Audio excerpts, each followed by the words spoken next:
Hi అండి, welcome to it's me Lakshmi. నేను ఈ రోజు ఒక కామెంట్ కి రిప్లై చేయాలి అనుకుంటున్నాను. అంటే చాలా మందికి ఉంది ఈ డౌట్, అడిగారు, ఇప్పుడు కుదిరింది. సో రీల్ మేక్ చేస్తే అందరికి అర్థమవుతుంది కదా, క్లియర్ గా ఉంటుందని చెప్పి మేక్ చేస్తున్నాను.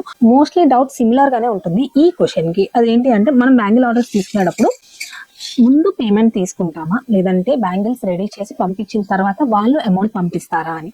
మోస్ట్లీ బ్యాంగిల్ డిజైనింగ్ వచ్చేసరికి మనం అమౌంట్ ముందే తీసుకుంటామండి. అంటే అందరూ అలాగే చేస్తారని నేను చెప్పట్లేదు. ప్రీపెయిడ్ కాకుండా హాఫ్ పేమెంట్ ముందు తీసుకునే వాళ్ళు ఉంటారు, కంప్లీట్ పేమెంట్ తర్వాత తీసుకునే వాళ్ళు ఉంటారు, కంప్లీట్ పేమెంట్ ముందు తీసుకునే వాళ్ళు ఉంటారు. 3 కేటగిరీ పీపుల్ ఉంటారు. నేను నా గురించి చెప్తున్నాను. నేను బ్యాంగిల్స్ డిజైన్ చేసినప్పుడు నేనైతే ముందే తీసుకున్నాను అమౌంట్ మొత్తం కూడా. అంటే క్లయింట్ విల్ ఆస్క్, మేము మొత్తం పేమెంట్ ఇప్పుడే చేయాలా, తర్వాత చేయొచ్చా, ఇలా వాళ్ళు అడుగుతారు. బట్ మీ రిక్వైర్మెంట్ ని బట్టి, అంటే మీరు ఆల్రెడీ డిసైడ్ అయ్యి ఉంటారు కదా, ఏదైతే డిసైడ్ అయ్యారో దాన్ని బట్టి ప్రొసీడ్ అవ్వండి. నేనైతే ఫుల్ పేమెంట్ ముందే తీసుకునేదాన్ని, తీసుకున్న తర్వాతే ఆర్డర్ కంప్లీట్ చేసి సెండ్ చేసేదాన్ని. అంటే క్లయింట్ కి ఒక చోట ఒక డౌట్ ఉండొచ్చు, అంటే మీరు పంపిస్తారా లేదా, నిజంగానే పంపిస్తారా లేదా అని. ఆ డౌట్ వాళ్ళకు ఉండకూడదు అంటే మీరు మేకింగ్ వీడియోస్ పెట్టాలి. అప్పుడే వాళ్ళు నమ్మగలరు అనమాట. అంటే ఓకే, నిజంగానే పంపిస్తారు, అమౌంట్ ముందు పే చేయొచ్చు, ఖచ్చితంగా మన ప్రోడక్ట్ మనకు వస్తుంది, కరెక్ట్ గా వస్తుంది అనే నమ్మకం వాళ్ళకు కుదురుతుంది. నేను హైయెస్ట్ పేమెంట్ తీసుకున్న ఆర్డర్ కి కూడా, అంటే 5,000 ప్లస్ తీసుకున్న ఆర్డర్స్ కి కూడా ఎప్పుడు కూడా అడ్వాన్స్ పేమెంట్స్ తీసుకుని తర్వాత తీసుకునేలాగా చేయలేదండి. 100% పేమెంట్ ముందే తీసేసుకునేదాన్ని, తర్వాతే పంపించేదాన్ని అనమాట ప్రోడక్ట్ ని.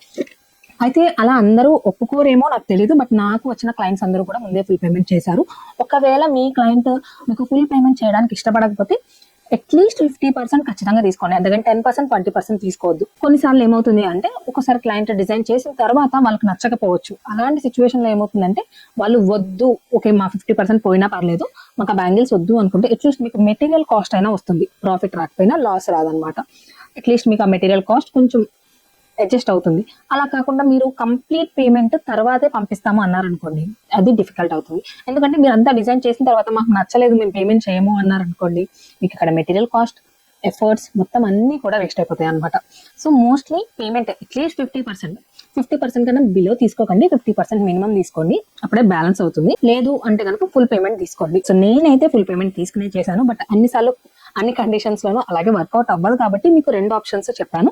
బట్ నేనైతే కంప్లీట్ గా తీసుకునే చేశానండి. I hope it is clear. ఒకవేళ స్మాల్ బిజినెస్ కి సంబంధించి లేదా థ్రెడ్ బ్యాంగిల్స్ కి సంబంధించి ఇంకేదైనా డౌట్ ఉంటే కనుక please let me no through the comments.